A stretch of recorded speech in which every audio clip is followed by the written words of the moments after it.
सेहत है नहीं है, तालीम है नहीं है, सेफ्टी है नहीं है, पानी तक मैं टैंकर खरीद के पीता हूँ। स्कूल में मेरे बच्चे जाते हैं प्राइवेट सेक्टर में, हॉस्पिटल, मैं गवर्नमेंट हॉस्पिटल में जाऊं तो जिंदा लेके जाऊंगा, मुर्दा आ जाएगा वापस। ये जो लोगों के खाम ख्याली है कि ये नारे तकबीर अल्लाह अकबर करके हमने 100 मिसाइल फायर कर दिए, तो ये 100 मिसाइल की एक बहुत बड़ी कॉस्ट है। आराम से हम सोते थे, तो ये किस वजह से? आज हमारी अफवाजों की वजह से। अगर आज आप इस पे क्रिटिसाइज करेंगे, उनके बजट पे क्रिटिसाइज करेंगे, तो मैं समझता हूँ ये आप कोई नाइंसाफी करेंगे उनके साथ भी और मुल्क के साथ भी। सिंध तालीम में भी पीछे है और सिंध इंफ्रास्ट्रक्चर में भी पीछे है, तरबियत में और Sindh oh my God. Bachelors में हमने ऐसे ऐसे लोग देखे जिनके 90% 95% मार्क्स आते हैं। उनको कहो ना 3 लाइन का पर्सनल स्टेटमेंट लिख के दो, वो नहीं लिख सकता। तो फिर ऐसी तालीम का भी कोई हासिल नहीं है। कौन सा सूबा आपकी नज़र में इस वक्त बेहतरीन चल रहा है? मेरे पास सबसे ज़्यादा जो बच्चा बच्ची आता है वो पंजाब के पीले स्कूलों का आता है और उनका रिजल्ट अच्छा है। महंगाई बढ़ने वाली है। यस, जब भी टैक्स बढ़ते हैं तो ऑब्वियसली महंगाई बढ़ती है, और ये कहना कि जी नहीं बढ़ेगी, मैं नहीं समझता हूँ कोई ऐसी बात हो। मतलब आप 1 साल में 6 महीने अपने लिए काम कर रहे हैं और 6 महीने सरकार के लिए काम कर रहे हैं? गलत कर रहे हो। 7.5 महीने सरकार के लिए काम कर रहा हूँ और 4.5 अपने लिए कर रहा हूँ। कोई आप ऐसा मुल्क बता सकते हैं जिसने IMF की शराइत पर चलकर तरक्की की हो? यस। अच्छा, है ममालिक ऐसे? नाम पूछो, बताइए। पाकिस्तान।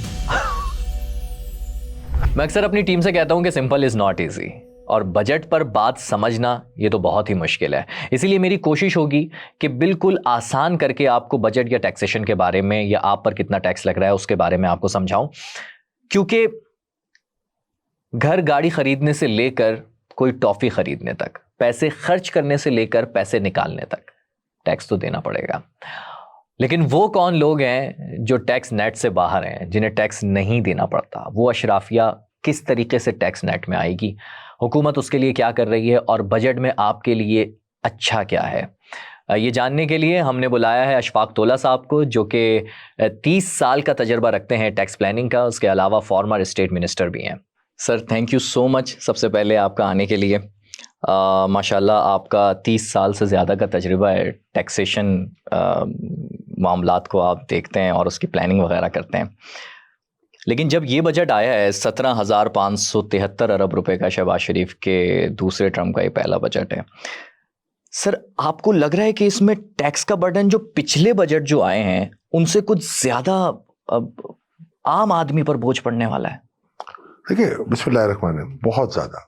इसकी वजह यह है कि पिछले मरतबा आपने 12,920 अरब का रखा था टारगेट, इसमें तो 14,131 अरब का रखा है आपने। तो ऑब्वियसली बर्डन वहाँ से भी ज़्यादा है। कुछ में अफरात ज़र शामिल होता है, कुछ इसमें आपकी जो शरह नमो बढ़ती है ये भी होती है। मगर बाय एंड लार्ज, क्योंकि पिछला बजट आप नहीं कर सके ना, आपका जो अंदाज़ा है 11,900 का है, तो 12,900 आपने करना था, 11,900 आप करेंगे, तो उसका मतलब ये हुआ कि आप 1,000 अरब से पीछे हट जाएंगे। तो अब उसको कवर करने के लिए टैक्स ज़्यादा लगाने की कोशिश करें। और आपने देखा होगा कि जैसे आपने देखा होगा पेट्रोलियम लेवी अब बढ़ाएंगे, ये कार्बन टैक्स लगा दिया है इन्होंने, इस किस्म की और ऐसी चीज़ें हैं जिससे कि आपके कॉमन मैन की पब्लिक पे इफेक्ट पड़ेगा। और जब पड़ेगा तो ऑब्वियसली महंगाई होगी तो ऑब्वियसली आपको और मुझे थोड़ी सी तकलीफ होगी, हमारे एम्प्लॉयज़ को तकलीफ होगी, सबको तकलीफ होगी।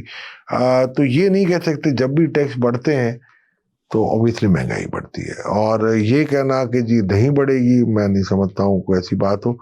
बस सबसे बड़ा जो इसमें एक मसला है, जो हम हमेशा कहते हैं कि लोग खर्चे क्यों कम नहीं करते, तो 3 बड़े जो खर्चे हैं, और सबसे बड़ा खर्चा तो आपका सूद की मद में चला जाता है। वो इस साल कम हुआ क्योंकि आपका पॉलिसी रेट 22 से 11 पे आ गया। दूसरा बड़ा खर्चा आपका जो आप सूबों को आप हिस्सा देते हैं, जो 2009 में 8 में कहीं जो 42% होता था वो 58% हो गया। बाकी ये जो कहना है ना कि जी के वजीर अपनी तनख्वाहें कम कर दे, ये कर दे, बहुत सिंबॉलिक है।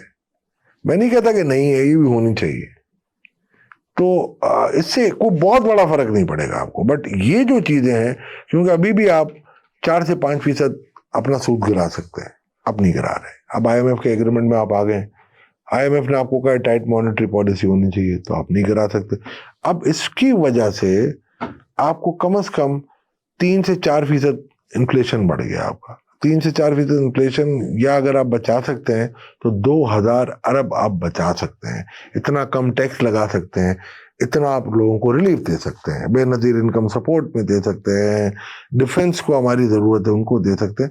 मगर अब ये हम नहीं कर पा रहे क्योंकि IMF के एग्रीमेंट में।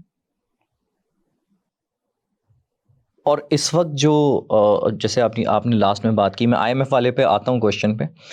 डिफेंस बजट, डिफेंस में जो आपने बात की, इस वक्त अगर दुनिया की सर सूरत हाल देखी जाए, जो जिस तरह के से इंडिया और पाकिस्तान की पिछली जंग हुई है, फिर उसके बाद ईरान और इसराइल की जंग चल रही है, खित्ता में तब्दीली आ रही है, अगर जंगी माहौल को देखा जाए तो डिफेंस बजट तो हमारा मेरे हिसाब से कम रखा है ना जी। मेरे हिसाब से देखें 2500 अरब से ज़्यादा रखना चाहिए था इनको। और हमने अपने एस्टीमेट जो बनाए, ये we are the only firm in Pakistan जो कि अपने एस्टीमेट भी बना के बजट से पहले दे देती है। तो इसमें तो अभी हमने दिया, हमारे हिसाब से 2800 अरब होना चाहिए। 2800 अरब होना चाहिए। वो भी मेरे हिसाब से, अगर खुदा ना खास्ता कोई एडवेंचर हुआ, अल्लाह ना करे, या मिस एडवेंचर मैं इसको कहूँगा, तो कम पड़ सकता है। क्योंकि ये पटाखे जो हम फोड़ते हैं ना, ये इतने सस्ते नहीं होते। ये जो लोगों के खाम ख्याली है कि ये नारे तकबीर अल्लाह अकबर करके हमने 100 मिसाइल फायर कर दिए, तो ये 100 मिसाइल की एक बहुत बड़ी कॉस्ट है। कोई ये ना समझे कि जी ये 100 मिसाइल, ये तो चले हमारे पास इन्वेंट्री में पड़े तो हमने निकाल दिए, रिफ्रेश भी तो करने पड़ेंगे ना, स्टॉक को भी तो बढ़ाना है आपके। तो ये जैसे इसराइल का देता है कभी कि ईरान के बाद पाकिस्तान की बारी है, तो हमें तो और ज्यादा अलर्ट रहना पड़ेगा। क्योंकि अभी भी आपने देखा होगा कि हमारे पड़ोसी के साथ वो खड़ा था और उसके ऑपरेटर भी आए थे वहां पर, वो अपने ड्रोन उड़ा रहे थे। तो आपकी कोई बैद नहीं। और अगर कोई एतराज करता है या कोई हड़तालें करता है या कोई शोडाउन करता है हमारे फील्ड मार्शल के खिलाफ, तो मैं समझता हूँ ये हाई ट्रीजन का केस है। हमारी आर्मी इस वक्त हर फ्रंट पे लड़ रही है, और अगर हम इन पे अभी क्रिटिसाइज करेंगे या इनके बारे में अगर कोई ऐसी वैसी ऑल फॉल हम बकेंगे, या कुछ लोगों ने प्लान किया था कि जी अमेरिका में जा रहे हैं तो वो एतराज करेंगे, तो मेरा ख्याल है उनको कौम को कभी माफ नहीं करना चाहिए। कि एक तरफ तो वो जान की बाजी लड़ाते हैं हमारे लिए ताकि हम सुकून से सो सके। आज देखें ना दुनिया के खत्ते में ईरान में क्या हाशर हो रहा है, या इसराइल में क्या हाशर हुआ है, लोग सो नहीं सक रहे। घरों से बाहर इसराइल में बंकर में बैठे हुए लोग। इतने दिन हमारे लिए प्रॉब्लम चली, आपने देखा हमारा कोई शख्स आराम से हम सोते थे। तो ये किस वजह से? आज हमारी अफवाजों की वजह से। अगर आज आप इस पे क्रिटिसाइज करेंगे, उनके बजट पे क्रिटिसाइज करेंगे, तो मैं समझता हूँ ये आप कोई नाइंसाफी करेंगे उनके साथ भी और मुल्क के साथ भी। लेकिन सर जो एक और हमें अंदर से, एक तो ये दुश्मन वो है जो बाहर से तबाह कर रहा है, जिसको रोकने के लिए हमारी फौज है। जो हमें अंदर से तबाह कर रहा है हमारा इलिटरेट होना, एजुकेशन की कमी। सर हम उस पर आज तक हमने ज्यादा ना बजट रखा है, और जितना बजट रखा है उतना एक्सपेंड भी नहीं हुआ। दो चीजें आप ख्याल रखें, ये आम फहम लोगों को ये पता है, मेरा ख्याल है हमें इनको भी एजुकेट करना चाहिए। जो मेरे दोस्त यार, आपके दोस्त यार इस बात पे जो आते हैं, हमने 18वीं तरमीम के बाद, जैसे मैंने आपको कहा ना कि सूबों को पहले हम 42 देते थे, अब 58 देते हैं, तो कुछ चीजें हमने सूबों के हवाले कर दी हैं, जिसमें तालीम भी है। अब हर सूबा जिसको, जो हमारे फेडरेशन उनको जो हिस्सा देता है, जिसको हम नेशनल फाइनेंस कमीशन अवार्ड करते हैं, वो हमने दे दिया उनको। अब उसमें से उनको ये खर्चा करना है। अब उसमें सबसे बड़ा जो खर्चा हो जाता है वो असातिज़ा की तालीम, इंफ्रास्ट्रक्चर, उस अपना सैलरीज और इन पे हो जाता है। जो आप नए बच्चों को लाने के लिए आपको जो इंसेंटिव देना चाहिए स्कूलों की अपग्रेडेशन के लिए, वो हमारे पास बजट नहीं होता। और आपने देखा होगा सिस्टम में करप्शन बहुत है, गोस्ट एम्प्लॉयज इतने होते हैं, और टीचर की भर्ती पे भी जब आप पैसे चार्ज कर लेते हैं तो जाहिर बात है फिर लोग तो करप्ट होंगे। और वो जाहिर बात है कौन सा उस्ताद होगा जो पैसे दे के नौकरी लेगा, वो क्या उस्तादी करेगा, वो तो फिर अपने पैसे बनाएगा, घर जाएगा। तो ये मेरा ख्याल है, मेरा तजुर्बा ये कहता है कि आपको इस सिस्टम को ठीक करना पड़ेगा और इसके बेंचमार्किंग आपको करनी पड़ेगी। जो सूबा तालीम के मामले में या गुर्बत की कमी के मामले में ज़्यादा एफर्ट करे, उसको ज़्यादा अवार्ड देना चाहिए हमें। ऐसा नहीं होना चाहिए कि अब जैसे हम कहते हैं जी आबादी कितनी है, तो अगर एक सूबे की आबादी ज़्यादा है तो हम उसको ज़्यादा पैसा परसेंटेज देते हैं। अब यहाँ तो माहौल ये है कि आबादी रोकने के हिसाब से देना चाहिए आपको कि भाई तुम्हारी आबादी जितनी है, टारगेट दोगे इतनी कम होगी, अब तो उस हिसाब से हम आपको देंगे। और दुनिया में यही होता है। मैं आपको मिसालें इसलिए दे रहा हूँ कि ये चीज़ दुनिया में हो रही है, कोई मैं अपनी तख्लीक नहीं ला रहा। तो एक तो ये बहुत ज़रूरी है आपका। दूसरा, तालीम का होना इसलिए भी ज़रूरी है कि तालीम से आप अगली नस्ल को तालीम याफ्ता करते हैं। हमारे वालिदैन पढ़े लिखे थे, उन्होंने हमें पढ़ा लिखाया, हमने अपनी अगली नस्ल को पढ़ा लिखा लिया, अब वो अपनी अगली नस्ल को पढ़ा लिखा रहे। अगर यहाँ पर बीच में एक गैप आ गया तो जाहिर बात है फिर अगले नस्ल को पढ़ाना बहुत मुश्किल हो जाता है। और वो आफरीन है उन वालिदैन को कि जो गैर तालीमी याफ्ता है और फिर भी अपने बच्चों को पढ़ा रहे हैं। तो इसलिए बहुत ज़रूरी है। हाँ, ये ज़रूरी है कि हर सूबे को अपनी मॉनिटरिंग देनी चाहिए और देखनी चाहिए, और ये आवाम को अकाउंटेबिलिटी करनी चाहिए कि हम अगर आपको टैक्स के पैसे देते हैं तो हमारे लिए क्या है, सेहत है नहीं है, तालीम है नहीं है, सेफ्टी है नहीं है, पानी तक मैं टैंकर खरीद के पीता हूँ, स्कूल में मेरे बच्चे जाते हैं प्राइवेट सेक्टर में, हॉस्पिटल मैं गवर्नमेंट हॉस्पिटल में जाऊं तो जिंदा लेके जाऊंगा, मुर्दा आ जाएगा वापस। 100% यही होता है।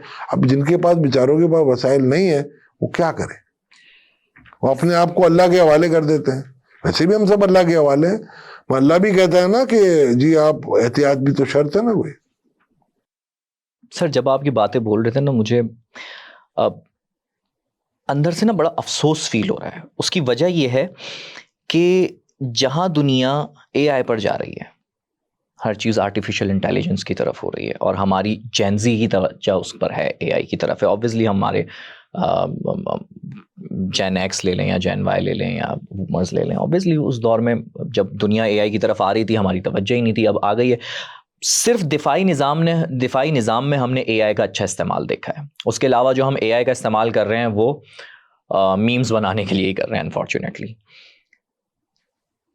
लाना मैं इस सवाल को वहां पर चाह रहा हूं कि जो एजुकेशन की बात की आपने, कि ये कितनी अजीब सी बात नहीं है सर कि आज इस एआई के दौर में भी हमारे पास घोस्ट मुलाजमीन, या हम जो है वो एजुकेशन पर इतना बजट नहीं रख पा रहे कि हम एजुकेशन को आगे लेकर जा सकें, अपने बच्चों को तालीम दे सकें, जेनजी को अच्छी तालीम दे सकें। जेनजी भी दो तरह का है ना सर, एक वो जेनजी है जो कि आला तालीम पा रहा है, और एक ज़्यादा तादाद में हमारी मुल्क में वो जेनजी है जो कि तालीम ही नहीं पा रहा है, आला तालीम तो छोड़ें। तो सर ये इसका ताल्लुक ये यहाँ से नहीं आता कि हुकूमत फैसिलिटेट करे, इतना बजट रखे कि उनको तालीम के सर्किल में लेकर आए। मैंने यही कहा ना आपको कि जो सूबों का बजट है, सूबों को जिस चीज़ पे खर्च करना चाहिए उस पर नहीं कर रहे। अब गोस्ट एम्प्लॉई हमें हर कोई ये कहता है जी मुझे सरकारी मुलाजमत चाहिए। क्यों चाहिए? पेंशन भी मिलेगी, हर चीज मिल जाएगी मुझे, ठीक है, मजे ही मजे, और मजे ही मजे, और ना भी जाऊं तो कोई पूछने वाला नहीं होगा। ठीक है सर, बिल्कुल सही। तो मैं सिर्फ ये कह रहा हूं आपको कि हमें इंसेंटिव उस वक्त देना चाहिए सूबाई हुकूमतों को कि ये बताओ कि आज तुम्हारे सूबे में से 48% बच्चा नहीं जा रहा, अगले साल अगर तुम उसको कम करोगे तो मैं तुम्हारी परसेंटेज ऑफ अवार्ड बढ़ा दूंगा, और जो सूबा उसको कर नहीं सका उसकी मैं घटा दूंगा। ये आप रेस तो लगाए ना, और इसकी इंडिपेंडेंट ऑडिट कराए। आप देखें दो टाइप के लोग हैं। एक, जरूरी नहीं है कि आप बीकॉम कर लें, बीए कर लें, बीएस कर लें। मैं इनको आप कहते हैं ना, जब आप एक स्टेटमेंट मैं आपको बताता हूँ कि बैचलर्स में हमने ऐसे ऐसे लोग देखे जिनके 90% 95% मार्क्स आते हैं। उनको कहो ना 3 लाइन का पर्सनल स्टेटमेंट लिख के दो, वो नहीं लिख सकते, तो फिर ऐसी तालीम का भी कोई हासिल नहीं है। तो इससे बेहतर ये है कि निज़ाम को आप ठीक करें। निज़ाम को ठीक करने में आपको टाइम लगेगा। पैरेलल आप वोकेशनल एजुकेशन की तरफ तवज्जो दें। अब वोकेशनल एजुकेशन ये नहीं रही है कि जी मैं प्लम्बर बना दूं, मैं इलेक्ट्रिशियन बना दूं। ओ भाई, आप उनको एआई टूल सिखा दो, आप इनको बेसिक कंप्यूटर से लेके अपग्रेड लेके आप लेके आओ, उनको कुछ चीजें सिखा दो। आप पहले अपनी नीश मार्केट को आइडेंटिफाई करो कि मुझे कितने बंदे किस किस फील्ड में कंप्यूटर में चाहिए। दौर के साथ स्किल की नीश भी बदल गई है। आपने किया, आपने जब बना लिया, फिर आप उसके हिसाब से लेके आओ उन बच्चों को, पहले एक तरफ लेके आओ जिनकी कोई पूछने वाला नहीं है, उनको लेके आओ, उनकी एप्टीट्यूड चेक करो। जिंदगी कोई स्कूल में जाए या ना जाए, बच्चे का अपना एप्टीट्यूड है। ये ऐसा नहीं हो सकता मैं कहूँ कि स्कूल नहीं गया तो उसका एप्टीट्यूड 0 हो गया। उसके जहन में जो नेगेटिविटी हो जाएगी, उसको कर्व करने के लिए आपको उसको स्कूल तक नहीं तो कोई ऐसी जगह लेके जाना पड़ेगा जहां से वो कुछ सीखे, जहां माशरे में वो अपना फाल किरदार अदा कर ले। लाइक मैं समझता हूँ चले स्कूल में नहीं जा रहा बच्चा, अब उसके वालिदैन कहते जी हमें तो उसके पैसे चाहिए, हमारे पास तो पैसे नहीं है कि हम उसकी किताबें लें, हम यूनिफॉर्म लें, हम उसकी फीस दें। तो हमें ये वोकेशनल लानी पड़ेगी। जैसे किसी को प्लम्बर बना दिया, किसी को इलेक्ट्रिशियन बना दिया, और चीजों में आप लेके आए, वेल्डर बना दिया। इस किस्म की चीजों के अलावा आप जैसे आप कंप्यूटर की डिफरेंट फील्ड है, कंप्यूटर ऑपरेटर बना दिया आपने, एआई में लेके आ गए, कोई और प्रोग्रामिंग में लेके चले गए, कोई कंप्यूटर की ऐप बनाने में ले गए, कोई मोबाइल रिपेयर में लगा दिया आपने उनको, और उनका एप्टीट्यूड देख के आप उनको स्पेशलाइज वोकेशनल फील्ड्स में डाल दें, एंड दे विल बिकम अपना ब्रेड विनर तो बन जाएंगे ना, कम से कम अपनी जिंदगी तो गुजार सकेंगे, ताकि आइंदा आने वाली नस्लें को वो पढ़ा ले। ये जरूरी नहीं है मैं इनको स्कूल भेजूं, जरूरी एक हद तक है कि एक ट्रेनिंग है, स्कूल जाना, एक एनवायरनमेंट मिलता है, बट ये जरूरी नहीं है कि उसमें स्कूल में अगर जाएगा तो ही कमा सकेगा। कमाने के लिए और भी जरिए, राज़िक अल्लाह की जात है। तो इंस्टीट्यूशन हमने कहाँ बनाया सर ऐसे नहीं बनाया ना, मैं वही तो कह रहा हूँ ना, ये सूबों को भी बनाना चाहिए और फेडरेशन की भी जिम्मेदारी है। कौन सा सूबा इस वक्त, जो आपने बात की सूबों की, अगर हम रेस लगाएं तो कौन सा सूबा आपकी नज़र में इस वक्त बेहतरीन चल रहा है? देखिए, मैं इंस्टीट्यूट का सदर भी रहा हूँ, और हमारी जो बेसिक जो इनटेक होती है वो कॉलेजेस और स्कूल से होती है। तो हमारे पास जो वैसे तो सरकारी भी होते हैं और प्राइवेट भी आते हैं बच्चे, मेरे पास सबसे ज़्यादा जो बच्चा बच्ची आता है वो पंजाब के पीले स्कूलों का आता है, और उनका रिजल्ट अच्छा है। पंजाब के पीले स्कूलों का जी सबसे टॉप पे हुई है इस वक्त। तो उसका मतलब है there is something they are doing, they are going in a right direction. In other word, मैं ये समझता हूँ कि हर सूबे को अपना काम करना है, बट इस वक्त मेरा ख्याल है पंजाब में अच्छा जा रहा है, कुछ अरसे पहले केपी भी अच्छा जा रहा था, सिंध अनफॉर्चुनेटली पीछे है। बट मेरा कहने का मकसद ये है कि कोई भी है, अब चले, अब नहीं हुआ। सिंध तालीम में भी पीछे है, और सिंध इंफ्रास्ट्रक्चर में भी पीछे है, तरबियत में भी और पीछे सिंध है। Oh my God. देखिए, इससे कुछ नहीं होगा। ये मैं नहीं कह सकता कि बहुत सारी चीज़ों में अच्छे भी हैं सिंध के, तालीम के, सेहत के मामले में सिंध का काफ़ी अच्छा रोल है। जनाब चले जाएं, ये कुछ ऐसी काम किए इन्होंने कार्डियोलॉजी में, इस वक्त किडनी में बहुत काम किया है इन्होंने, मैं ये नहीं कह रहा। सर एक सेहत का शोबा है, चले एक शोबा ऐड हो गया सेहत का, उसके अलावा कोई नहीं है। नहीं है, इसकी वजह है आपका सिंध का बेंचमार्क क्या है? कराची। हर महीने 50,000 खलकत यहाँ आ जाती है, इंफ्रास्ट्रक्चर है नहीं। अब 50,000 को तो नौकरी नहीं मिल सकती ना, चलो 50,000 में से 2 से डिवाइड कर दो, कोई फैमिली के साथ आता है, कोई बगैर फैमिली के आता है, तो 25,000 नया ब्रेड विनर आता है कराची में। कहाँ से लाओगे नौकरियां, कहाँ से लाओगे इनके लिए काम? तो 25,000 में से अगर मैं 20,000 को भी एकोमोडेट कर लूँ तो 5,000 क्या करेगा? वो डाके मारेगा, वो चोरियां करेगा, वो मगिंग करेगा, वो कोई और काम में चला जाएगा। ये आपकी सरकारी नौकरियों की बात कर रहे हैं?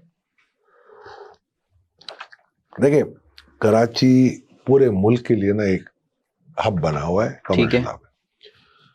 KPK से लोग आते हैं, बलूचिस्तान से आते हैं, इंटीरियर सिंध से आते हैं, पंजाब से आते हैं रोजगार की तलाश में।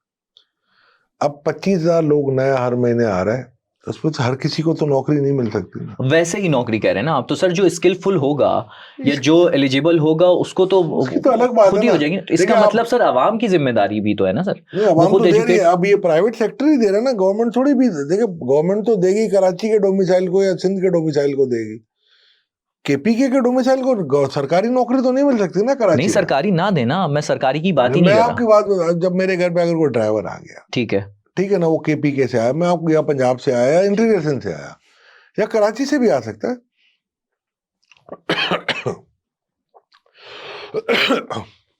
उसका फंक्शन क्या है? वो आएगा, वो नौकरी करेगा, मगर कोई और आता है ऐसे ही आगे, जिसको ड्राइवरी नहीं आती, जो कुक भी नहीं बन सकता, जो चौकीदारी नहीं कर सकता, अब वो शायद मजदूरी कर सकता है, उसको कोई जॉब नहीं मिलती है, तो वो क्या करेगा? तो सर ये तो उसकी स्किल्स का मसला है ना। नहीं है ना, तो फिर वो शहर के अमन अमान को तबाह करेगा। उसकी खुद की भी तो जिम्मेदारी है कि वो खुद स्किल हासिल करने के लिए क्या कर रहा है, क्योंकि हमारा बच्चा जैसे मैंने बोला जेनजी ज्यादा तादाद में है, लेकिन वो ज्यादा तादाद जो है वो उनकी है जो कि पढ़ाई हासिल ही नहीं कर पा रहे हैं। तो उसको एजुकेट करने के लिए क्या खुद से उसके ऊपर जिम्मेदारी नहीं होती, उसके वालिदैन की जिम्मेदारी नहीं होती? मेन मसला ये है ना, वालिदैन नहीं लाना चाह रहे, उनकी माशी मजबूरियां होती हैं। अब एक घर में देखें 4 या 5 बच्चे होते हैं, ठीक है, अब वालिदैन किसको एलोकेट करके पढ़ाएंगे?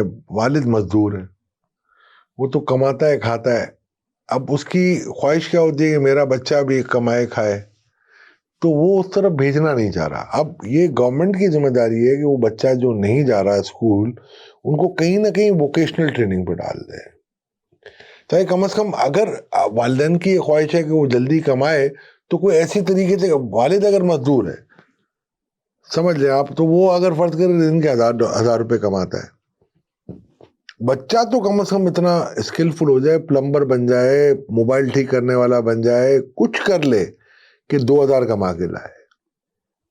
जबरदस्त पॉइंट पर आ गए सर आप। अब ये जो वालिदैन नहीं करवा पा रहे हैं उनके ऊपर माशाल्लाह आपका 30 साल का टैक्सेशन प्लानिंग का एक्सपीरियंस भी है। हम यानी पाकिस्तानी हुकूमत कितना टैक्स का बोझ डाल रही है, मतलब हम कुछ तो दे नहीं रहे उस इंस्टीट्यूशन वगैरह या एजुकेशन के लिए कुछ दे नहीं रहे, और फिर उसके ऊपर हम टैक्स का बोझ भी डाल रहे हैं। अब वो क्या करें? नहीं देखें, अब वो टैक्स का बोझ जो है ना, वो इनडायरेक्ट टैक्स है, डायरेक्ट टैक्स तो उन पर हम नहीं ले रहे। ताल्लुक असल किस चीज से है कि क्या वालिदैन अपनी जिम्मेदारी अगर पूरी नहीं कर सकते, तो क्या गवर्नमेंट ये काम कर रही है कि नहीं? देखिए बहुत सारे प्राइवेट इदारे कर रहे हैं, हुनर फाउंडेशन है, ऐसी काफी चीजें हैं जो कर रही हैं ये काम, तो हम उनका हाथ बटा लें। देखो मैं इंडिविजुअली, अगर मुझे आप कहें कि जी 4 आदमियों को कंप्यूटर ट्रेनिंग करा दो, मैं नहीं करा सकता। मैं किसी स्कूल को दे सकता हूँ पैसे ना, कि भाई यार तुम 4 लोगों को करा दो जो डिजर्विंग हो, या मैं आपको 4 बंदे देता हूँ, आप ऐड कर लीजिए। जैसे गवर्नर साहब ने अपना प्रोग्राम चलाया था IT का, तो बहुत सारे पीपल जो लोग जो ना बच्चे बच्चियां जनरेट हो गए, अब कमाना शुरू हो गए। एक और इदारा था, जैसे मैं आपको बता दूं, बैतो सलाम कर रहा है, सिला नहीं कर रहा है जी, बहुत बड़ा नेटवर्क है उनका। उनका एम था $1 बिलियन की हम एक्सपोर्ट कराएंगे, और ऐसे ऐसे बच्चे उन्होंने निकाले हैं कि मैं खुद हैरान हूं। मैं जाता हूं कभी देखता हूं तो मुझे यकीन नहीं आता कि इस किस्म का काम भी कोई कर सकता है। यानी ये तो NGO है, और NGO जब ये कर सकती है, तो गवर्नमेंट अगर सही मायनों में थोड़ा सा ऑर्गेनाइज कर ले इसको, तो बहुत कुछ कर सकती है, मगर नहीं कर रही है।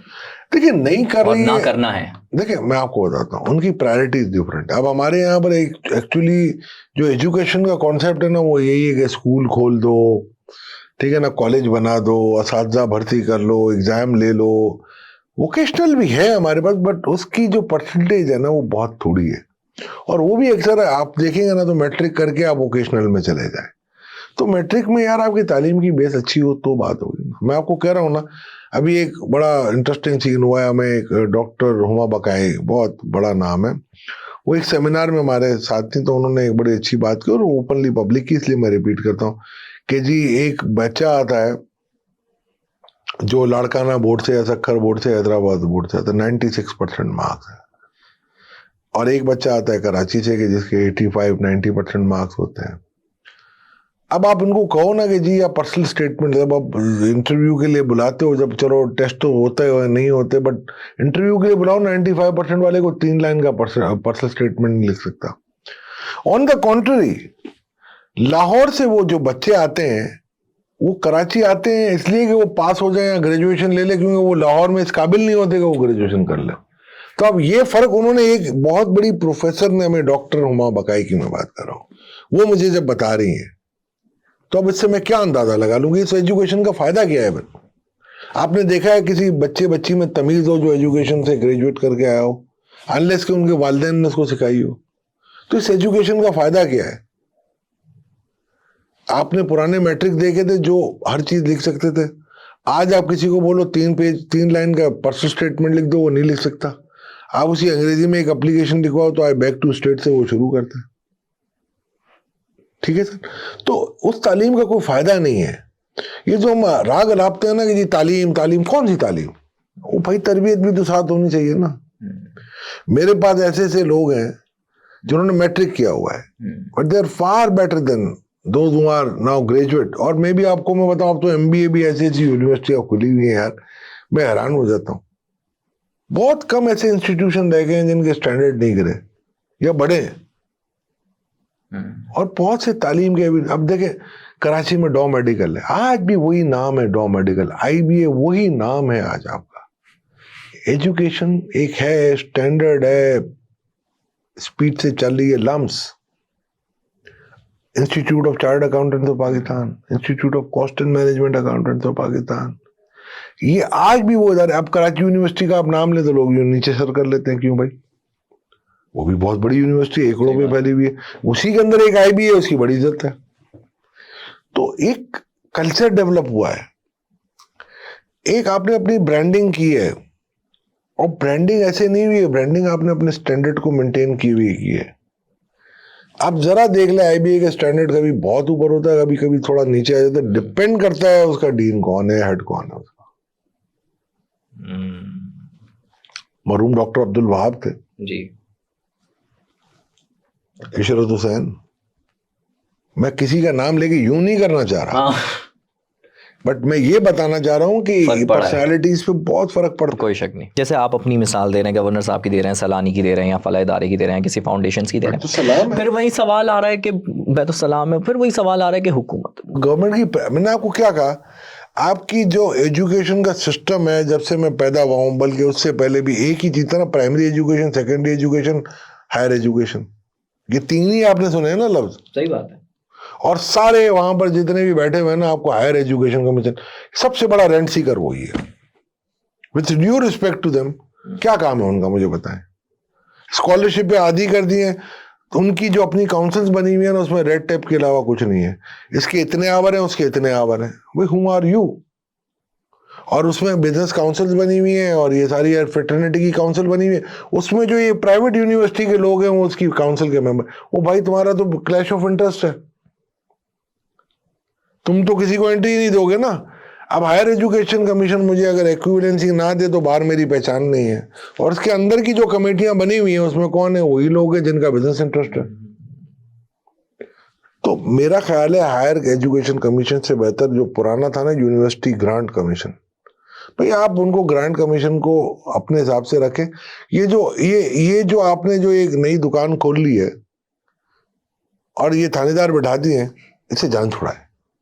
ये मेरा ख्याल है जितना कंट्रीब्यूट नहीं करते ना हायर एजुकेशन को, इतना ये डिस्प्यूट कर। अच्छा सर, आपने अभी जैसे शुरू में ना आपने कहा था कि मैं मुल्कों की मिसालें देकर और उनका तजर्बा सामने रखकर बात करता हूँ। सर, कोई आप ऐसा मुल्क बता सकते हैं जिसने IMF की शराइत पर चलकर तरक्की की हो? यस। अच्छा, है ममालिक ऐसे? नाम पूछो, बताइए। पाकिस्तान। आप हंस रहे हैं सर, हम तरक्की कहाँ कर रहे हैं सर? नहीं, आप हंस रहे हैं, कोशिश कर रहे हैं। मैं आपको बता देता हूँ। बताइए सर। 13 में हमने एक IMF का प्रोग्राम लिया। ठीक है। आप मुझसे हेट कर ले, मुझ पे, मैं पार्ट था। ठीक है। ठीक है ना। साक डार साहब थे, वकार मसूद साहब थे, हम सब थे, तारिक बाजवा साहब थे। उस प्रोग्राम में IMF की जो शराइत होती है ना, वो शराइत अपनी जगह धरी की धरी रह गई, हम उल्टा चल गए। हमने अपनी करेंसी को स्टेबल कर लिया, हमने अपना इन्फ्लेशन गिरा दिया, हमने जीडीपी ग्रोथ कर ली, हमने टैक्स टू जीडीपी बढ़ा दिया। और 16 के अंदर जब अक्टूबर में ये खत्म हुआ प्रोग्राम, तो क्रिस्टिना लेगार्ड कह के गई हमें कि now you don't need IMF, this is a certificate from the president, IMF।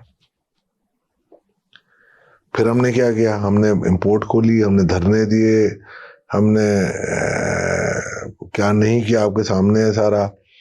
फिर इसके बाद हमने इंपोर्ट खोल दी, हमारे पास डॉलर कम पड़ गए, फिर हमने बोला IMF आ जा, फिर हम IMF के पास। अब वो प्रोग्राम अगर आप देख लें, फिगर्स के हिसाब से कह रहा हूँ, लोग मुझसे लाख दर्जे डिस्प्यूट कर लें, मगर मिसाल चाहिए तो IMF खुद देता है मिसाल कि पाकिस्तान का वो प्रोग्राम हम नहीं भूल सकते। तो अब क्यों नहीं कर रहे हम ऐसा? अब इसलिए नहीं कर रहे, अब हम इंपोर्ट कर रहे हैं। हम अपनी इंपोर्ट, अभी इस बजट में मैं चीख क्यों रहा था कि भाई इंपोर्ट नहीं खोलो, इंपोर्ट खोलोगे डॉलर कम आएगा, डिवैल्यूएशन करोगे, इन्फ्लेशन बढ़ेगा, फिर वहीं पे बैक टू स्क्वायर वन हो जाओगे। अब अल्लाह अल्लाह करके कुछ अकल आई है इनमें, पॉलिसी मेकर्स में। ड्राइंग रूम में बैठ के 4 लोग फैसला कर लेते हैं यार, और एक तो इंपोर्ट कर लेते हैं। अब एक आध बंदा तो उसको अपनी कंट्री का नहीं पता होता, आपको वो एडवाइस कर रहा होता है। उसको 1 साल पहले आपने रिजेक्ट करके टुडे मार के बाहर निकाल देते हैं, अगले साल आप उसको लाते कि जनाब आप आइए बैठिए, आप हमारी पॉलिसी बनाए। और सांप सीढ़ी वाले वो बनते हैं सारे कि जी ये यूं इकोनॉमी जा रही है, यहाँ से ये स्नैग आया तो सीढ़ी बन के नीचे आ गया। अरे भाई प्रैक्टिकली ऐसा नहीं है। पाकिस्तान, आपने जिनमें से जितने भी लोग हैं ना, मुझे ये बता दें कि जोड़िया बाजार में आके किसने ट्रेड किया है, जो पढ़ा लिखा हो और जोड़िया बाजार भी देखी हो। उनमें से मैं कसम खा के बोलता हूँ, चारों में से जो भी 4 5 6 जो भी बैठे हुए, ना एग्जैक्ट नंबर नहीं बताऊंगा, ना मुझ पे केस कर देंगे, उनको बोला अपना टैक्स रिटर्न कब फाइल किया तुमने, और फाइल किया अपना असेसमेंट निकाल के लाए हो आज तक? उसमें तो कंसल्टेंट तुम्हें चाहिए होते, और तुम इकोनॉमी ठीक करने आए हो। क्या बात कर रहे हैं सर? जी मैं आपको हकीकत, आप खुद ड्यू डिलिजेंस कर ले उनकी। मुझे एक बात बताओ, मैं कमा रहा हूँ ना पाकिस्तान में, मैं टैक्स दे रहा हूँ ना, 59.5% हम जैसे इंडिविजुअल्स पे लगता है। 60% हम सरकार के लिए कमाते हैं। मैं आज उठाऊं अगर तो लाख रुपए कमाए तो 60,000 मैं सरकार को दे दूंगा। मतलब आप 1 साल में 6 महीने अपने लिए काम कर रहे हैं और 6 महीने सरकार के लिए काम कर रहे हैं? गलत कर रहे हो। 7.5 महीने में जितने टैक्स 7.5 महीने सरकार के लिए काम कर रहा हूँ और 4.5 अपने लिए कर रहा हूँ। 7.5 महीने आप सरकार के लिए काम कर रहे हैं और 4 महीने अपने लिए कर रहे हैं।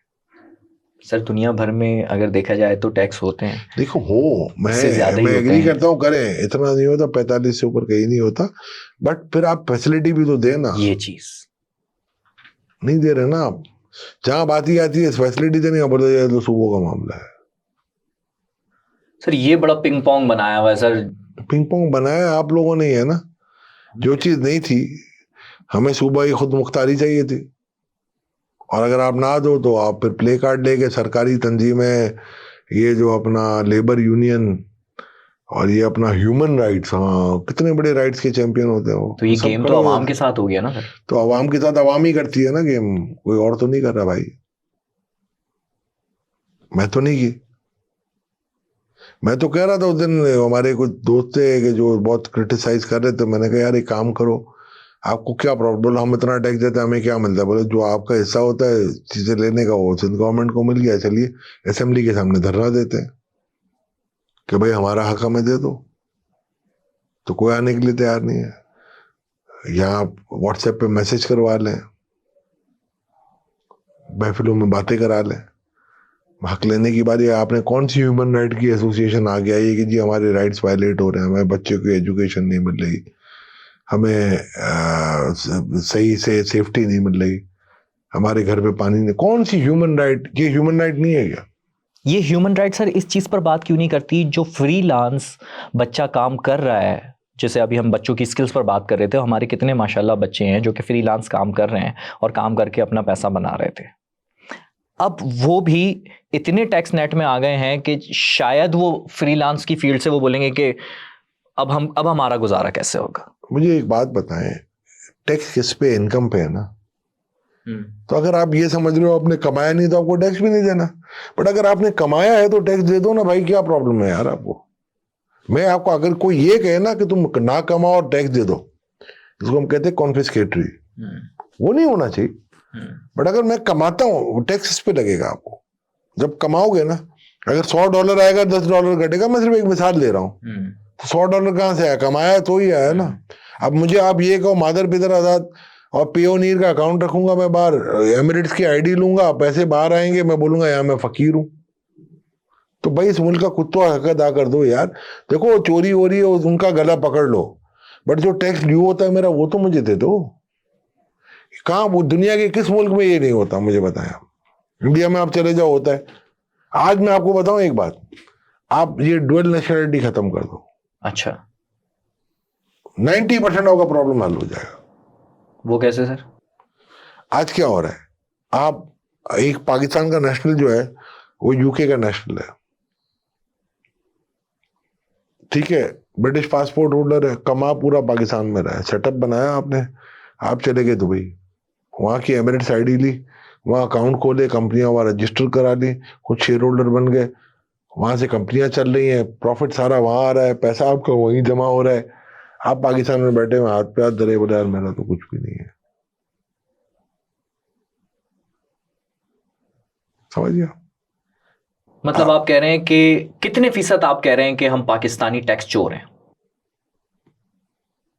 कोई डेटा यार ये तो मैं डेटा नहीं है, नहीं मेरे पास कोई ऐसी झूठ मैं नहीं बोलता, अंदाजन? मगर ये कौन चाह रहा है ये बताया ना बाशमूल मेरे, यार कौन देना चाह रहा है, हम इससे अंदाजा लगा लेना। लेकिन सर आप ये भी तो देखें ना, अगर जरूरत आप कोई चीज घर खरीदते हैं उस पर टैक्स आपने देना है, गाड़ी खरीदते हैं उस पर टैक्स आपने देना है, आप पैसे निकाल रहे हैं उस पर भी आप तो टैक्स दे रहे हैं सर। नहीं हुआ, देखें वो नहीं आया, मैं आपको बताता हूँ। ये अभी बजट में पढ़ रहा था, पैसे निकालने पर भी टैक्स है अब तो मशीन से। नहीं यही तो है ना सोशल मीडिया का कमाल, यही है। आपकी व्यूअरशिप कैसे होगी अगर आप अच्छी खबरें दे देंगे तो, मेरी तरह। नहीं मैंने बीबीसी पे पढ़ रहा था सर। बीबीसी पे आप पता नहीं वो क्यों कर रहे, वो देखें वो जो नॉन फाइलर है ना उसका है, हाँ। कि अगर वो करेगा तो ठीक है। देखो तो उनको फाइलर बनाने के लिए 0.8% वो फाइलर बनाए, वो गुना मेरे सर पे गलती से दे दिया था कॉन्सेप्ट। हम यही समझ रहे थे वो फाइलर बनाएंगे, बट एफबीआर के मजे लगे, उन्होंने बोला यार रेवेन्यू आ रही है, छोड़ो कौन फाइलर यार। और वो जब जाते हैं एफबीआर वालों के तो बोलते हैं यार मौत के फरिश्ते वो घर का दरवाजा मत दिखा, मुझे पैसे दे दे। ये बहुत सारे का, हर आदमी चोर नहीं है, हर आदमी साहूकार भी नहीं है, हर आदमी ईमानदार भी नहीं है, बट अक्सर यही होता है कि जो नीचे लेवल का स्टाफ होता है वो यही करता है कि यार आप छोड़ो, आप फाइलर बनना है आपको, मर जाओगे। तो ये नहीं है, आप ये मुझे यूट्यूबर की बोल रहे, अब ये पियोनीर का अकाउंट है मेरे पास, गवर्नमेंट ऑफ पाकिस्तान के पास एक्सेस है आपका नहीं, तो आप कमाते हो वहां से, पियोनीर में पड़ा हुआ आपका, किसी दिन पियोनीर चला गया वो आपके नसीब। बट अगर आप पाकिस्तान गवर्नमेंट के साथ ले आओ, रोशन डिजिटल अकाउंट में रख दो वो पैसे, मैं अलाउ करवा देता हूँ, FE25 के साथ रोशन डिजिटल अकाउंट आप ले लो, आप $100 लेके आओगे, मैं आपको अलाउ कर दूंगा कि $50 आप अपनी मर्जी से वापस ले जाना। मूवमेंट तो चलेगी ना यार, मगर दो तरफा मामला है। एक तो गवर्नमेंट को भी ये सोचना पड़ेगा कि हाँ जो ला रहा है उसको ले जाने दो जेन्युइन सोर्स से, और दूसरा ये है कि बंदे को भी चाहिए कि यार पाकिस्तान में अगर ना आपको टैक्स चार्ज कर रहे हो आप तो लाडले हैं, ये तो अब पहली दफा टैक्स लाए, बट वो जो फ्रीलांसर उनके तो कोई टैक्स नहीं है। आज भी वो कंप्यूटर सॉफ्टवेयर एप्लीकेशन जो भी भेजे, कंप्यूटर IT रिलेटेड सर्विस दे, कुछ प्रॉब्लम नहीं है। अब तो लग गया ना। कौन सा लगा है सर? वो तो यूट्यूबर पे लगा ना, ये तो नहीं फ्रीलांसर्स पे भी लगा है सर। ये वो वाला टैक्स नहीं है, आप पहले समझे, समझाएं। फ्रीलांसर दो टाइप के हैं, एक तो IT एंड IT इनेबल्ड कर सर्विसेज दे रहे हैं, जो उनका टर्नओवर पर पहले टैक्स लगता था, वो नहीं है। मेन तो ये फ्रीलांसिंग, ये जो यूट्यूबिंग में हम करते हैं, बाकी चीजों में करते हैं, इस पे ये टैक्स लगाया गया है। कमाओगे तो टैक्स देना है ना। सही बात है। तो फिर क्या आपको भाई, मैं अगर फर्ज करो आप टैक्स नहीं देते हो, आप कमाते हो आप टैक्स नहीं देते हो, मैं कमाता हूं मैं टैक्स दे रहा हूं, तो मुझे अगले साल आपके हिस्से का भी टैक्स मुझे ही पे करना है ना। गवर्नमेंट के खर्चे तो कम नहीं होंगे। बिल्कुल सही है। आप वेलफेयर भी मांगोगे मुझसे, आप टैक्स भी नहीं दोगे, तो आपके हिस्से का टैक्स तो मैं दूंगा। आपकी बातों से नैरेटिव 180 पर घूम गया है। टैक्स बोझ से अब हम टैक्स चोर पर आ गए, या तो हम देना नहीं चाहते। 360 पे आ जाए, 360 घुमा ले चले। मैं आधा घुमा रहा था, आप 360। अब सर हमारे जो कर्जे हैं $128 बिलियन, ऐसे ही है? कुछ भी नहीं है। कैसे उतरेंगे सर? पीनट। सर आपकी एक जो माइन है ना, ये जो रिकॉर्ड है, क्या दूसरे जो अपने मादनी वसाइल है, उसका आपको टोटल हुजूम पता है कितना है? $6 ट्रिलियन। मैं मायूसी की बातें नहीं करूंगा, जहां गलत बात होगी मैं गलत कहूंगा, सही होगी सही कहूंगा, ये कुछ भी नहीं है। देखो, हम फॉलो करते हैं नेशनल अकाउंट्स मेथड, ये यूएनडीपी का बनाया होता है, और इसमें असासे नहीं होते, हम इसमें प्रोडक्शन दिखाते हैं कि ज़राअत में इतनी प्रोडक्शन पिछले साल के मुकाबले में इतनी बड़ी, इंडस्ट्री में इतनी बड़ी, सर्विसेज में इतनी बड़ी। उनके अंदर चीज़ें होती हैं, मेजर इंपॉर्टेंट क्रॉप्स होती हैं, माइनर क्रॉप्स होती हैं, फॉरेस्ट्री है, लाइफ स्टॉक है, एक तरफ होता है, फिर इंडस्ट्री में होता है, लार्ज स्केल होती है, स्मॉल स्केल होती है, कंस्ट्रक्शन होती है, ये सारी एक तरफ होती है। तो इस तरीके से अगर मैं लेके चलूं तो ये हमारे आसास से बनते हैं। अब जब हम अपने कर्जों का पैमाना नापते हैं, ये पैमाना क्या होता है आपको पता है?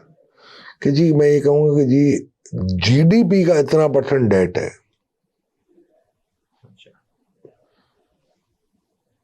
ग्रोस डोमेस्टिक प्रोडक्शन, जीडीपी जिसको हम कहते हैं, वो क्या होती है? मजमूई पैदावार, मजमुआ है वो, उस पैदावार के तनासुब में हम नापते हैं कि टैक्स जीडीपी से कितना आया, इन्वेस्टमेंट जीडीपी से कितना आया।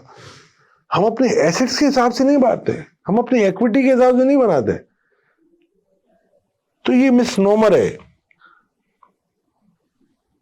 आपने एक जमाने में एक एयरपोर्ट बनाया होगा कराची का, $500 मिलियन में, $1 बिलियन में बना था। अब ये 5 से 10 बिलियन का होगा।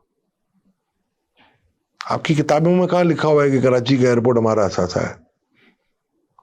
अल्लामा इकबाल लाहौर देखा है आपने? नहीं लिखा हुआ। मोटरवे देखा है आपने? तो ये असासे कहां जाएंगे मेरे भाई? ये मुल्क के असासे है ना। अगर खुदा ना करता, अगर फर्ज करें एक आदमी कंगला हो जाता है, बैंकरप्ट हो जाता है, तो लोग पहले इसका घर बेचते हैं। मैं आपको सिर्फ एक मिसाल दे रहा हूं। अगर उसके तमाम असासे बेचने के बाद भी उसके कर्जे अदा ना हो तो फिर वो बैंकरप्ट कहलाता है कि जी अब तो कुछ भी नहीं है, इसके बाद माफ कर दो। तो पाकिस्तान की ऐसी सिचुएशन तो नहीं है। ये तो वो मायूस लोग फैलाते हैं जिनके पल्ले कुछ नहीं होता और जो सिर्फ अपनी रेटिंग बढ़ा रहे होते हैं, और कहते हैं मुझे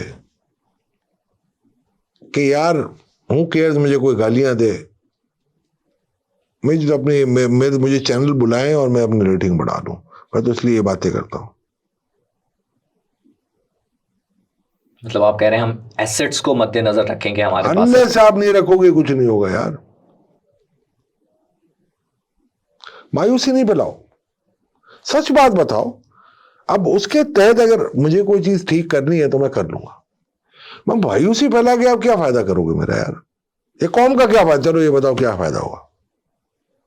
आज अगर कोई चीज गलत हो रही है, सबसे पहले मैं आइडेंटिफाई करता हूं, चाहे मेरे दोस्त वहां बैठे हुए, सही है, नाराज भी होते हैं, हो जाए, अल्लाह को राजी रख दो। ये नहीं होना चाहिए कि मैं कहूं कि ये मैंने गलती की है और वो गलती की है और ये यूं हुआ और ये यूं हुआ और मैं नेक परवीन था। नो, मैं भी रहा हूं मिनिस्टर, मुझसे भी गलतियां हुई। मैं एक डॉक्यूमेंट लिख के आया हूं आज, और उस वक्त दे के आया था जब मैं मिनिस्टर था, ताकि कोई मुझे ये ना कहे कि यार तूने उस वक्त क्या किया था। आज रिकॉर्ड पे तो है ना। अब कोई मुझे कहते मैंने पढ़ो यार मैंने क्या कहा था, अब नहीं कोई मानता। मैं तो मौजिन हूं, अजान दे दी थी भाई, अब तुम नमाज पढ़ने ना हो, मेरा क्या कसूर है? ठीक है सर। मायूसी ना फैलाने वाली बात पे आपकी आखिरी बात ले लेते हैं कि मायूसी नहीं फैलाएं। और तो क्या जो लोग इस बजट से मायूस हो रहे हैं, आप उनको कोई उम्मीद दिला सकते हैं बेहतरी की, या अगले बजट तक हमारे लिए मायूसियां ही मायूसियां? देखिए, मैं अगर होता ना फाइनेंस मिनिस्टर तो मैं गुड फील करता आपके लिए। अच्छा, मेरे लिए गुड फील करते हैं? अवाम के लिए। अवाम के लिए। आप भी अवाम में, मैं बिल्कुल, मैं भी अवाम। मैं कहता है यार ठीक है, मुझे पता है मेरे हालात ठीक नहीं है, और आपको भी पता है मेरे हालात ठीक नहीं है। चलो यार मैं काम कर लेता हूँ, मैं अगले 10 साल का एक प्रोग्राम आपको दे देता हूँ, कि हर साल 2% आपकी सैलरी के टैक्स में मैं कमी कर दूंगा। तो अगर आज से 35% है तो 10 साल में मैं तुम्हारा ये 20 से 20% लेके आ जाऊंगा। तो आप कम से कम इस उम्मीद पे ही आप खुश हो जाते हैं कि हाँ यार अगले साल, चलो इस साल कोई बात नहीं, अगले साल उससे अगले साल तो कम होगा ना मेरा। एक फील आ जाती है आपको, आप खुश हो जाते हैं। ऐसी बहुत छोटी छोटी चीजें मैं कर देता। मैं दुकानदारों को ले आता, मैं लेके आया था दुकानदारों को। ये हमारी उस वक्त की कुछ चंद अफसरान की नाअहली थी, कुछ सियासतें थी कि आज दुकानदार नेट में नहीं है, मगर दुकानदार मेरे पास आके लब्बैक कह के गए थे और 270 अरब रुपए का टैक्स देने के लिए तैयार हो गए थे। और ये आप नहीं मीर अतीक मुझे से पूछना है, पूछे, बोला अशफाक भाई कहेंगे हम लब्बैक कह देंगे। बट कुछ लोगों का वो अल्लाह के हवाले मैंने कर दिए, वरना उस वक्त मैं 270 अरब तो उनसे एग्री करा के बैठा था, वो बजट में आया ही नहीं। और बोले अशराफिया से टैक्स निकालना बहुत मुश्किल है, आवाम से निकालना बहुत आसान है। हो ही हो रहा है सर। उनकी तो आवाज ही नहीं है ना। अशराफिया तो पहुंच जाएगी पीएम की मीटिंग में भी और लॉबी भी कर लेगी, 4-5 मेरे जैसे लॉबिस्ट को पकड़ गए। अब हम किससे लॉबी लेंगे अल्लाह के अलावा?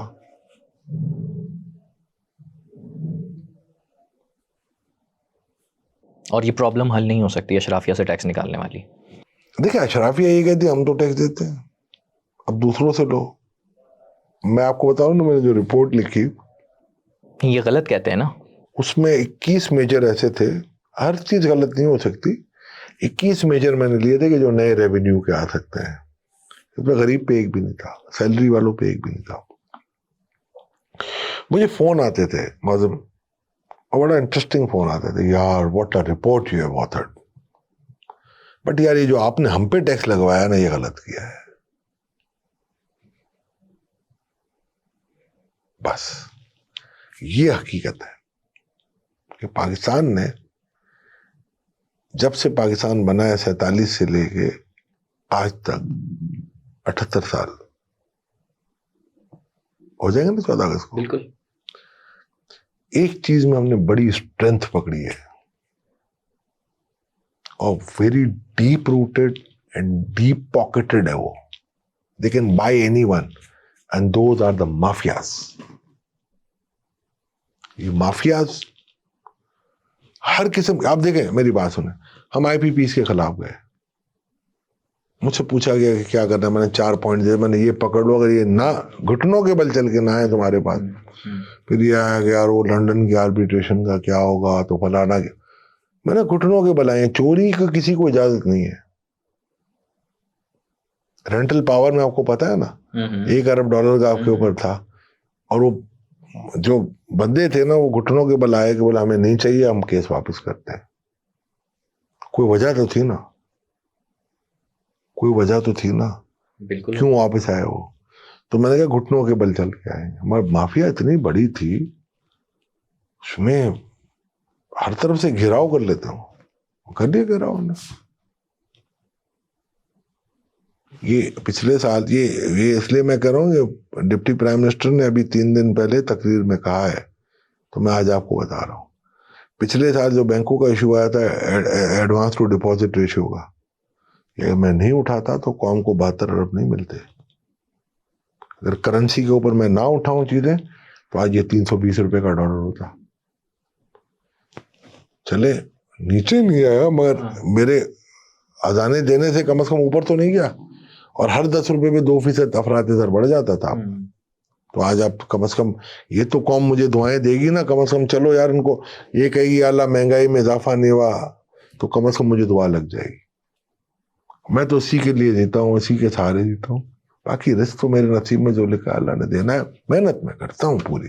ठीक है सर, फिर इस बात पर वाइंड अप करते हैं कि 2025 और 26 का जो ये बजट है, इसमें टैक्स नेट में हम उन लोगों को ला सकेंगे नहीं? ये देखो बजट जो होता है ना, वो हर हफ्ते आ रहा है। आज पेट्रोल की कीमत बढ़ गई, कल वो हो गया, परसों ये हो गया, तो हो ही जाता है। अभी क्या है, तो सर कीमतें तो अब ये बढ़ती रहेंगी ना। बजट तो भूल जाओ ना यार, बजट तो सिर्फ होता है, लास्ट ईयर का जो बजट था ना, आपने देखा होगा, आप जब भी कभी बैठेंगे मेरे साथ तो मैं आपको दूंगा कि ये बजट की फिगर है और ये एक्चुअल इन्होंने लिखे हैं, हाँ ये हम कर सकते हैं। ये एक नॉर्थ पोल है, एक साउथ पोल है, तो कौन सा बजट? मैंने जब कहा किसी एक हमारे अरबाब अख्तियार को, तो उन्होंने मेरे फंक्शन में आने से इनकार कर दिया, बोला मैं नहीं आऊंगा। तुमने ये बात क्यों की? रियलिटी क्यों दिखाते?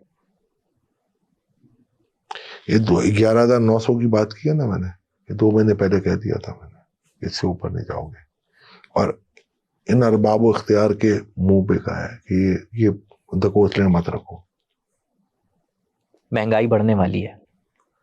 यस, महंगाई की रफ्तार में इजाफा होगा, मगर इतना नहीं होगा जितना 2 साल पहले हुआ था, जितना 2 साल पहले हुआ था। जो 32% हुआ था वो नहीं होगा, 6, 7, 8, 10% मैक्सिमम। इसलिए देखा ना, इंटरेस्ट रेट नीचे नहीं आ रहे अब। Thank you so much sir, उम्मीद के साथ कि अच्छा होगा। Yes, this is what I wanted to have the conclusion. Thank you. जज़ाकल्लाह, जज़ाकल्लाह। अल्लाह हाफ़िज़।